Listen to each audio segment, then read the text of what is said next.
얼마 전에 미국에서 살던 코미디언이 세상을 떠났답니다. 근데 그 코미디언이 세상을 떠나면서 유언을 했어요. 유언을 했는데 이런 유언을 했어요.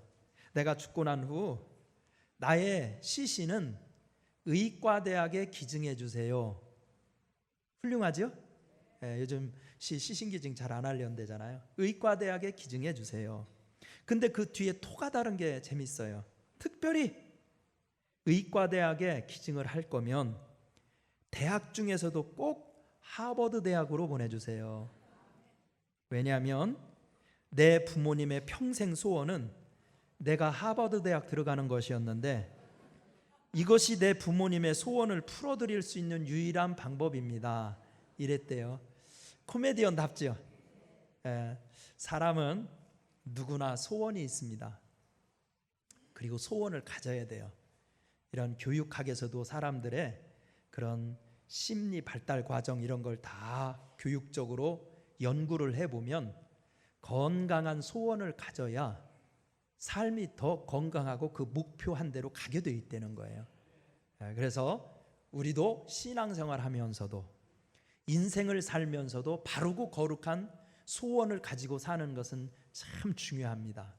그러니까 없는 사람은 지금부터라도 빨리 하나님이 원하시는 소원이 무엇일까? 빨리 그거를 찾는 게 얼마나 중요한지 몰라요. 왜냐하면 우리 빌립보서 2장 13절 말씀에도 보면 너희 안에서 행하시는 이는 하나님이시니 자기의 기쁘신 뜻을 위하여 너희에게 소원을 두고 행하시느니라. 하나님은 우리와 함께하는 방법이 소원을 통해서 역사하신대요. 그러니까 소원을 가져야 돼요. 그러니까 믿음의 소원, 하나님이 기뻐하시는 소원을 빨리 가져야 됩니다. 그리고 그 소원을 이루려면 어떻게 해야 되느냐? 이루려면 오늘 우리가 읽은 사무엘상 1장에 나와 있는 한나의 이야기를 통해서 우리가 하나님 앞에서 품은 소원을 이루는 방법을 몇 가지로 찾아보려고 합니다. 첫 번째로 우리도 소원을 이루어 주시는 하나님, 그 하나님의 손에 붙들리려면 기도해야 된대요. 기도. 아멘입니까? 뭐 하자? 기도하자. 10절 같이 읽어보겠습니다. 시작. 한나가 마음이 괴로워서 여호와께 기도하고 통곡하며. 여러분 12절도 한번 읽어보세요. 12절 시작. 그가 여호와 앞에 오래 기도하는 동안에 엘리가 그의 입을 주목한. 오래 뭐 했대요? 오래 기도했대요. 원래 우리가 읽은 성경의 제목이 뭔지 보세요. 사무엘서죠. 맞지요? 사무엘이 주인공이 된 성경이 사무엘서예요. 그런데 이 사무엘이라는 구약의 역사상 위대한 인물을 소개하는데 사무엘을 설명하려면 그 어머니부터 시작되지 않으면 사무엘의 인생을 설명할 방법이 없다는 거예요. 그래서 사무엘서의 시작이 누구 얘기부터 나오냐면 사무엘 얘기부터 나오는 게 아니라 사무엘의 엄마 이야기부터 나오는 거예요. 그래야 사무엘에 대해서 설명할 수 있대요. 오늘 사무엘서 1장에서 설명하는 사무엘의 엄마 이름이 한나거든요. 한나. 근데 이 한나라는 사람은 뭐냐면 사연이 있는 사람이야. 마음에 아픔이 있는 사람이야. 우리 한국성적으로 표현하자면 한이 있는 여자야. 한이. 왜 한이 있느냐? 남녀가 사랑해서 결혼을 했네요. 결혼을 하면 당연히 자녀를 가질 거 아니에요. 또 그러고 갖고 싶어서 소원할 거 아닙니까? 그런데 한나는 자녀를 낳지를 못해요. 출산을 못합니다. 구약적인 개념으로 보면 자녀는 축복의 상징으로 여겼어요. 그러니까 구약 성경에서 축복을 얘기할 때 보면 자녀의 번성이 상당 부분 언급하고 있는 것을 볼 수 있어요. 그러니까 축복의 상징이 자녀를 많이 출산하는 건데 많이는 그만두고 한 명도 출산을 못하는 거예요. 이게 한나의 컴플렉스예요. 아픔이에요. 그러니까 우리나라에서도 유교적인 그런 전통에서 보면 칠거지약이라고 있었어요. 칠거지약 중에 하나가 여자가 시집가 가지고 자식 못 낳아주면 칠거지약이다 해가지고 소박 맞고 그랬잖아요. 처음 듣는 얘기입니까? 그랬죠. 근데 구약의 전통도 그거 비슷한 거 있어요. 그러니까 여자가 시집가서 대를 이어주지 못하면 씨바지라도 해야 되는 거예요. 그러니까 어떻게 했느냐, 이 집안에서도 후처를 취한 거예요. 그래, 후처라 여인의 이름이 분인나라는 여인인데, 후처를 딱 취했는데 후처가 나와서 애를 쑥 낳네요. 여기서부터 일이 꼬이기 시작한 거예요. 그러니까 후처가 들어와서 애를 낳으니까 이 후처 분인나라는 여자가 사람을 분나게 하는 거예요. 진짜 열받게 막 그러면서 한나를 자꾸 괴롭히는 거예요. 아이고, 저거 애도 못 낳은 것이 말이지, 괜히 자리만 축내고 밥만 축내고 있다고, 뭐 이런 식으로 아마 얘기했겠죠. 날마다 그렇게 괴롭히는 거예요. 애도 못 낳은 것이, 애도 못 낳은 것이, 지 애 낳았다고 말이지, 그거 갖고 위세하는 거죠. 그러니까 자기가 품에 자녀를 안지 못한 것도 괴로워 죽겠는데, 자기의 처지를 비난하거나 조롱한다면 이거 사람 죽을 일 아니겠어요? 어떻게 해야 되냔 말이에요. 이럴 때 한나가 한 행동이 뭐냐? 같이 머리끄댕이 잡고 싸우냐? 아니면 어떡하냐 이거예요. 그럴 때 한나는 하나님 앞으로 나가서 뭐를 했냐면 기도를 했대요. 뭐를 했다고요? 기도했어요. 서원 기도를 합니다. 그러니까 마음속에 거룩한 소원을 가졌다는 거예요. 무슨 서원 기도? 자기가 자녀 못 낳아서 이렇게 인생에 아픔이 왔다면 하나님, 이 문제 해결하려면 자녀 주셔야 되겠습니다. 근데 자녀 주세요. 저한테 자녀 달라고 기도하는데 자녀를 주셔야 되는 이유는 뭐냐? 내가 복수하려고요. 나를 저렇게 깔봤던 저 여자 후처를 내가 한번 본때를 보여주려고요. 이러려고 자녀 달라고 하는 게 아니라 이 여인의 소원은 참 거룩해요. 하나님, 내가 안 갚으려고 하려고 자식 달라는 소원을 하려는 게 아닙니다. 저는요, 저 여인처럼 행동하지는 않을 거예요. 자식 낳았다고 남 괴롭히고 그게 무슨 위세라 되는지 남 행세하고 이러려고 하지 않고, 자식 주시면 나는 하나님 앞에 나시린으로 바쳐서 하나님이 얼마나 좋으신 분인지 하나님께 영광 돌리는 그런 인물로 바치고 싶어서 그래요. 이렇게 소원 기도를 한 거예요. 여러분, 우리가 들어도 이거 들어줘야 되겠어요? 안 들어줘야 되겠어요? 마음이 곱죠. 소원을 해도 똑바로 해야지요. 그렇게 기도했다 이거예요. 그러니까 한나가 하나님 앞에서 소원을 이루는 방식은 첫 번째 기도에 있었다는 겁니다.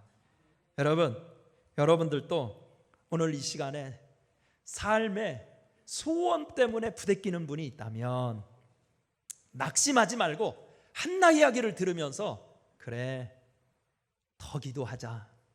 일주일에 한 번 기도했던 사람이면 2번 기도하고, 새벽 기도 한 번 나왔던 사람은 2번 나와서 더 애절하게 매달려서 우리 하나님 앞에 기도함으로 여러분들의 소원도 활짝 열리기를 바랍니다.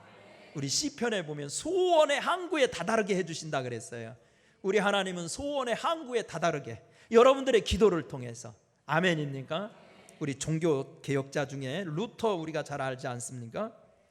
이제 종교 개혁자 루터가 한참 종교 개혁을 하는데 끝이 보이지를 않는 겁니다.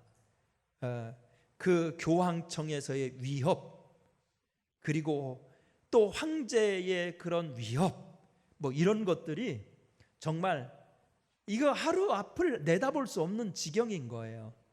그러니까 자기가 정말 교회를 교회되게 하고 하나님의 말씀대로 교회를 세워야 되겠다고 기치를 들었지만 그게 끝이 보이지 않으니까 몹시 마음이 힘들어하고 있었을 때래요. 그럴 때 이제 식탁에 앉아서 이렇게 빵을 썰어서 밥을 먹고 있는데 자기의 애완견이 와가지고 자기 옆에 앉는 거예요. 그러니까 여러분들 이렇게 개를 길러보면 먹을 거 잘 주는 주인 앞에 늘 와서 밥만 먹으면 옆에 와 있는 개가 있잖아요. 우리 집 강아지도 그렇습니다.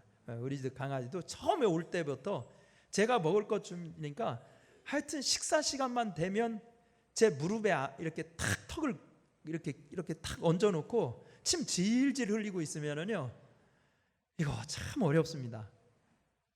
그러니까 이제 자기는 뭐 애완견을 돌본 마음의 여유가 없이 마음이 심란하니까 칼로 이제 빵을 잘라가지고 한 조각 그냥 모래 씹듯이 빵을 씹어 넘기는데 애완견이 자기만 이렇게 바라보면서 그거 빵 한 조각 얻어먹겠다고 그냥 주인을 보는 눈빛이 애절한 거예요. 애절.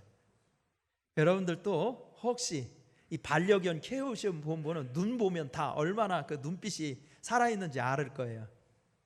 그러니까 아이고 얘가 내가 뭐라고 이렇게 주인의 상에서 떨어지는 부스러기 한쪽 먹겠다고 나만 바라보면서 애절하게 이렇게 응시하고 있네.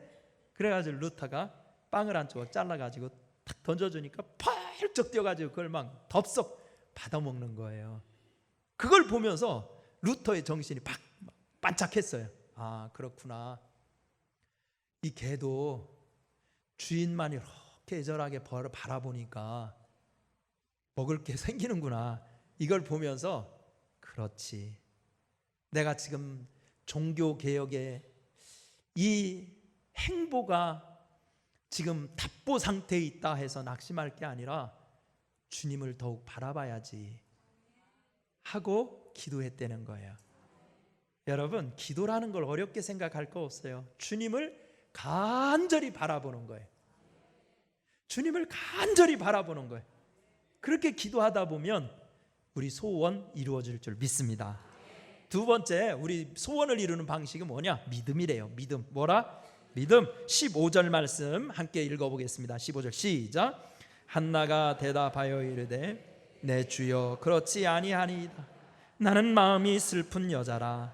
포도주나 독주를 마신 것이 아니요 여호와 앞에 내 심정을 통한 것뿐이 오니. 아멘.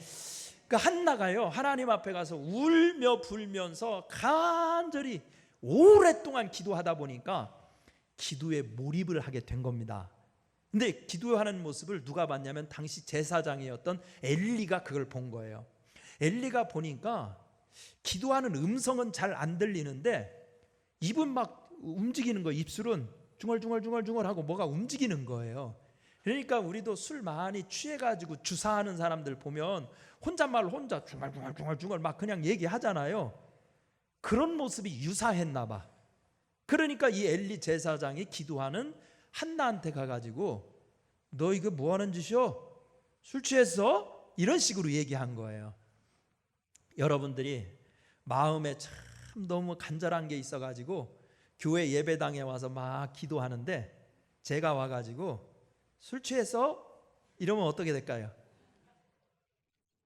상상이 안 되세요? 다음 주에 교인 하나 없어집니다. 그러면서 막 인터넷에 막 글을 올릴 거예요. 목동교회 목사 정신이 나갔다. 기도하는 사람한테 술 취했다고 한다. 막 이런 거 올리고 그러면서 교적 하나 파갖고 딴 데로 갈 거예요. 안 그렇겠어요? 참 이거 억장 무너지는 얘기지요. 그러니까 그때 당시 엘리 제사장이 영역이 땅에 떨어져 있었던 모양이야. 술 취한 거하고 기도하는 거하고도 구분을 제대로 못 하셨으니까. 그러니까 이 한나는요 승질 내면서 교적 파갖고 다른 교회로 가지 않고 제사장한테 설명을 합니다. 그래서 여기 보면 자세한 내용은 안 써 있어요. 한 줄로 표현되어 있지만 내 심정을 통한 것뿐입니다 이렇게 얘기했지만 그 한 줄이 사실은 자기 사연 얘기 다 한 거라고 알아들어야 돼요. 그래서 선은 이렇고 후는 이렇습니다. 내가 시집 왔는데 남편한테 시집 왔는데 내가 애를 못 낳았어요. 내 남편은 내가 애 못 낳아도 나 죽도록 내가 제일 좋대요. 나를 사랑한대요. 근데 그게 위로가 되지 않아요. 그래서 내가 지금 하나님 앞에 아들 달라고 이렇게 기도하는 거예요. 이런 얘기를 쭉 했을 거 아니에요. 그 사연을 듣고 보니까 제사장도 마음이 동한 거예요. 엘리 제사장이 참 딱하다. 어떻게 이럴 수가 있냐. 후철하는 사람은 와가지고 사람 괴롭히고 이러면 안 되지. 그 간절한 소원을 보고 엘리 제사장이 그에게 축복 기도를 해줍니다. 자, 근데 여기에서 한번 잘 주목해 봐야 되는 얘기는 15절 끝부분에 보세요. 나는 마음이 슬픈 여자라 포도주나 독주를 마신 것이 아니요 누구 앞에? 여호와 앞에 내 심정을 통한 것뿐입니다. 여호와 앞에. 한나는 이 문제는 병원 가서 해결된다고 믿은 게 아니에요. 병원 가도 안 된다고 한 거예요. 자기 애 못 낳는 거 산부인과 찾아간다고 해결되는 게 아니다 안 거예요. 그럼 어떻게 해결하냐? 내 인생 문제는 천지 만물을 지으신 하나님밖에 해결할 수 없다. 그러니까 하나님 앞에라는 말이 뭘 상징하느냐면 한나의 믿음을 대변하는 말이에요. 한나는 그렇게 믿는다는 거예요. 내가 한이 있는 여자예요. 정말 인간의 힘으로 풀 수 없는 문제를 지니고 있지만 그런 와중에 소원을 가진 여자예요. 자식 낳고 싶어요. 근데 이 불임의 여자가 자식을 낳으려면 산부인과 가서 해결되는 게 아니라 전능하신 하나님만이 해결할 수 있기 때문에 내가 하나님 앞에 와서 하나님께 호소한다는 거예요. 이게 한나의 믿음이었어요. 여러분 20절 말씀을 한 번 더 보세요. 20절 읽어보실까요? 시작. 한나가 임신하고 때가 이름에 아들을 낳아 사무엘이라 이름하였으니 이는 내가 여호와께 그를 뭐했다? 구하였다. 낳았어요. 나중에 진짜 하나님이 도와주셔서 한나 사무엘이라는 아들을 낳았어요. 근데 사무엘이라는 이름의 뜻이 뭐냐면 하나님께 기도해서 받았다라는 뜻이래요. 그러니까 자식 이름도 뭐라고 줬냐면 하나님이 하셨습니다, 이 뜻으로 진 거예요. 아멘입니까? 그러니까 기도하는 마음도 믿음으로 했어요. 자식을 낳고도 믿음으로 이름을 줬어요. 하나님이 하신 거라고. 아, 그렇구나. 우리가 하나님 앞에서 소원을 이루는 성경의 방식이 따로 있구나. 하나님께 소원을 이루려면 믿음으로 나가야 된다는 겁니다. 여러분 믿습니까? 마태복음 15장에 보면 예수님이 두로와 시돈 지방에 간 적이 있어요. 그러니까 예수님이 두로와 시돈 지방을 간 건 아주 이례적인 행보입니다. 대부분 예수님은 갈릴리 지역, 그 다음에 유대 지역 이쪽에서 주로 사역하셨지, 두로와 시돈은 지금으로 얘기하면 레바논이라는 데예요. 이스라엘 북쪽에 있는 거기까지 가신 것이 나와 있어요. 근데 거기 가셨을 때 가나안 여자가 한 사람 나와가지고 예수님께 막 호소합니다. 예수님, 예수님, 다윗의 자손이요, 막 이러 외치면서 내 딸이 귀신 들렸어요. 아주 흉악한 귀신 들렸으니까 좀 제발하고 고쳐주세요. 이렇게 호소하니까 예수님이 들은 대꾸도 안 해요. 그러니까 이 여자가 더욱 간절히 막 소리 지릅니다. 간절히 소리 지르고 무시해도 지르고 그냥 모욕을 해도 막 소리 지르면서 예수님 앞에 고쳐달라고 그러니까 나중에 예수님이 발걸음을 멈춰서서 여인을 불러요. 그리고 나서 예수님이 그를 축복하죠. 참 네 믿음이 크다 이러면서 하는데, 그게 마태복음 15장 28절 말씀에 이렇게 돼 있어요. 여자여, 내 믿음이 크도다. 그 다음이 중요해요. 내 소원대로 이루어질지어다. 뭐가 크다고요? 믿음이 크니까 뭐가 된다고요? 아, 예수님이 알려준 방식이에요. 우리는 그걸 본 거예요. 예수님이 소원을 이루어주고 싶지 않거나 그 여인을 이방 여인이라고 무시해서 그냥 계속 못 들은 척하고 간 게 아니라, 예수님이 우리에게 소원을 이루어주고 싶은데 소원을 받으려면 뭐가 커야 되냐면 소원에 합당한 믿음이 거기까지 자라야 되는 거예요. 그래서 그 여인의 믿음이 따라올 때까지 예수님은 무시하고 때로는 모욕을 하면서 못 들은 척하고 계속 간 겁니다. 중요한 거네요. 믿음이 커야 소원이 이루어지는 거예요. 믿습니까 여러분? 오늘 이 시간에 우리 성도들의 삶에도 이런 믿음의 역사가 일어나게 되기를 축원합니다. 그래서 여러분, 주님을 더욱 신뢰하십시오. 전능하신 하나님을 더욱 바라보십시오. 하나님이 하시면 안 될 일이 없다고 믿으시기를 축원합니다. 세 번째, 우리 소원을 이루는 방식, 한나가 보여준 방식은 기뻐함입니다. 하나님을 기뻐함. 18절 같이 한번 읽어볼까요? 18절 시작. 이르되 당신의 여종이 당신께 은혜 입기를 원하나이다 하고 가서 먹고 얼굴에 다시는 근심빛이 없더라. 아멘. 이제 엘리 제사장이 이 한나의 사연을 듣고 안수기도 해줬어요. 축복기도 해줬어요. 축복기도 하니까 한나가 그 다음부터는 얼굴에 수심이 없어졌더라는 거예요. 그러니까 기뻐하기 시작했다는 거예요. 그 전에는 얼굴에 막 근심이 가득했었는데 안수기도 받고 나서 기뻐하기 시작했다는 거예요. 그러니까 아멘, 안수기도 받을 때 아멘 한 거예요.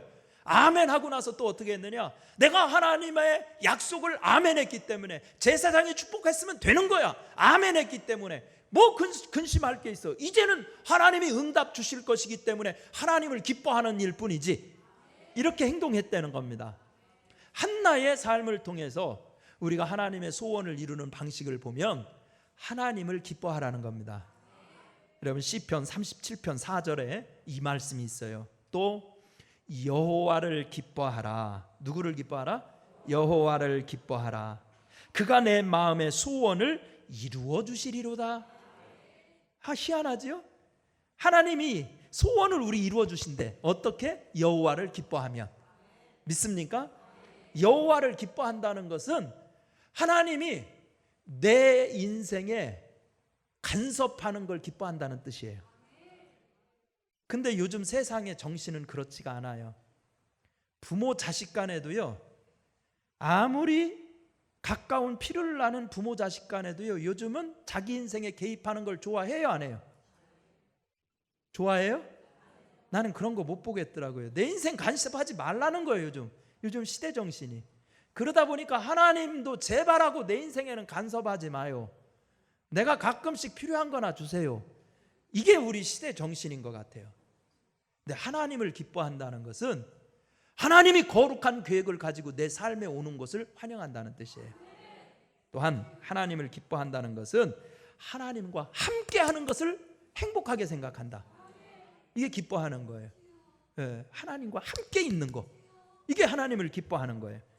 그리고 하나님을 기뻐한다는 것은 하나님의 명령과 계명을 순종한다는 뜻이에요. 그게 하나님을 기뻐하는 거예요. 하나님의 명령과 계명을 뭐하자? 순종하자. 마지막으로 하나님을 기쁘시게 한다는 것은 하나님이 좋아하는 일을 위해서 애쓴다는 뜻이에요. 기도하는 일을 좋아하시면 기도하기에 쓰고, 전도하는 일 좋아하면 전도하는 데 쓰고, 영혼 구원하는 일 좋아하시면 영혼 구원하는 일에 쓰고, 이게 하나님을 기뻐하는 삶이래요. 다윗도 그렇게 살아서 축복받았어요. 아멘입니까? 다윗 보세요. 하나님이 좋아하는 성전 진다고 사무엘하 7장에 보면 왕이 된 다음에 막 자기 막 궁궐부터 지려고 하지 않았어요. 먼저 하나님의 은혜를 생각하고 하나님의 성전을 짓겠습니다 하니까 하나님이 내가 너의 이름을 세상에 유명한 사람의 이름같이 높여주고 너의 후손 가운데 왕이 끊어지지 않게 해주실 것이며, 이러면서 다윗 언약을 맺잖아요. 하나님을 기쁘시게 하는 것이 소원을 이루는 방식이에요. 예수님이 세상에 오셔서 보여주신 게 그거예요. 예수님이 사신 방법은 하나님을, 아버지를 기쁘게 하는 삶을 살았더니 모든 이름 위에 뛰어난 이름, 아멘입니까? 예수님의 이름이 모든 이름 위에 뛰어난 이름으로 세워주시더라는 것입니다. 사랑하는 성도 여러분, 우리 목동교회 성도들도 거룩한 소원을 품으세요. 그리고 그 거룩한 소원을 한나처럼 해보세요. 기도하세요. 믿음으로 의탁하세요. 하나님을 기쁘시게 하십시오. 그래서 여러분들도 한나처럼 응답받아서 여러분들의 입술에 찬송이 끊이지 않는 축복의 삶이 되기를 축원합니다. 은혜로우신 하나님 아버지 감사합니다. 우리 하나님께서 우리 속에도 거룩한 소원을 허락하여 주시옵소서. 주님을 기쁘시게 하는 소원을 품게 하여 주옵소서. 그리고 그 소원을 위하여 기도하게 하시고 믿음으로 나아가게 하시고 하나님을 기쁘시게 하는 삶에 이르게 하여 주시어서 우리도 한나처럼 응답받아 한나가 찬송한 것처럼 우리도 하나님의 위대함을 찬양하는 삶이 되게 하여 주옵소서. 예수님의 이름으로 기도드리옵나이다.